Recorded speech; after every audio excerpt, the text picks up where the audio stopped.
Hello viewers, welcome viewers to chapter 16 of Scarf's Hard 4 playthrough. We finally arrived at the long-awaited, highly anticipated reclamation of Altea Castle. This map is well known for being in Engage.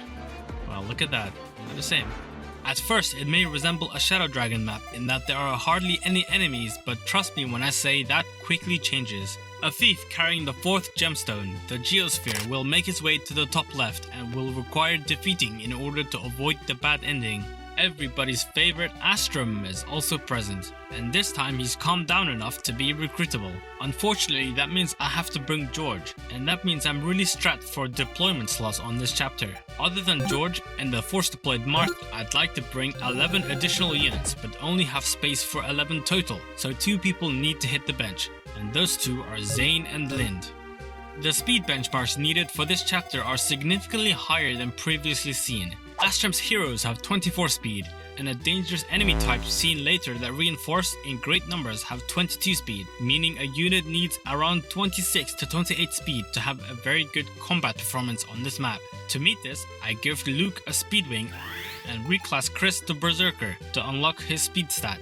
Unfortunately, the Star Sphere doesn't boost stats beyond their cap, so although the hero has a speed cap of 26, Kris actually becomes faster if he reclasses to Berserker and holds the Star Sphere. Excuse me, Scarf, you idiot? You imbecile? You moron? You're completely wrong! I said something wrong here. It's actually the Rainbow Tonic that doesn't let you boost stats beyond their cap, not the Star Sphere. I got the two confused a lot back then, so I'm sorry. So, what does this mean? It means I could have just kept Kris as a hero from the start and given him the Star Sphere, which would have boosted his speed up to 28. But ultimately this didn't end up mattering for reasons you'll see very shortly. Okay, bye.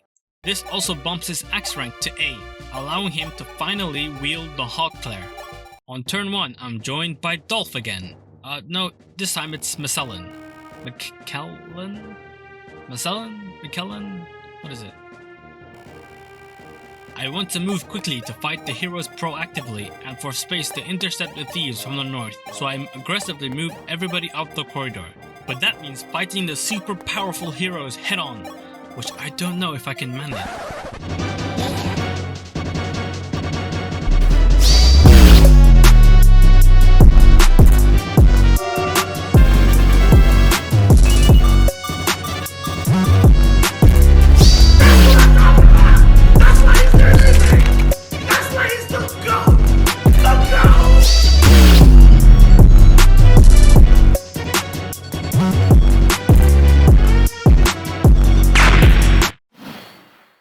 Wow, Kris, that's good, I guess. I moved Georgie Boy up to recruit Astrum, who, for how aggressively he's been chasing us all game, you'd think he'd be a less dogshit unit, but hey, here we are. Pala, Astrum, Marth, and Katria help clear the path, and by turn 2 player phase I've already eliminated all of the aggressive enemies. I killed the thieves before they can escape, and begin my preparation. The moment I open one of these chests, a flood of around 18 aggressive mages and warriors make their way toward my team. Instead of facing them head on, I apply a strategy similar to the one in chapter 14. Marth stays in the bottom left corner to lure away as many enemies as possible. The other enemies are pelted at 2 range as they make their way toward the bulk of my army, who are fortified in this little room. Once they've been sufficiently thinned out, I unleash a devastating counterattack, taking out the remaining enemies. Now all that remain are the 2 stragglers on the other side of the wall who I can take out no problem before making my way to the throne room. Once there, I can easily charge in and bait their siege stones with frail units to cover my cavalry's advance. When the coast is clear, Marth seizes. We may have retaken the country, but it seems Elise is still nowhere to be found. Goto calls in again to reveal to us that Elise is gone to go hang out with Garneth and maybe become a sacrifice to Midius. But that's neither here nor there.